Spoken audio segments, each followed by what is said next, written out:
Being efficient with elementary string operations is an absolute must for every computer programmer.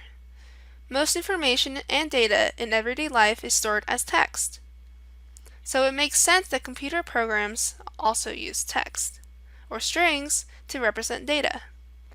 In fact, computers mostly process text. In this video, we will look at basic string formatting and operations. Let's start by creating two variables, text1 and text2. Both of them store text strings. A text string is a group of characters enclosed in quotation marks, or quotes. The first string is wrapped in single quotes, the second one in double quotes. When we print these two variables, we see no difference. In most cases, you can choose to use either single or double quotes to enclose the text. Notice that the quotes which enclose the strings are not printed. We can also print the text string directly, without creating variables.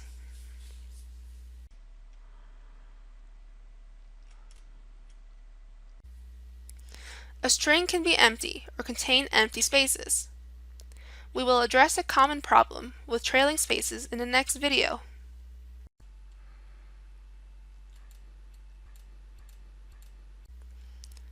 Now, let's insert some non-alphabetic characters into a string.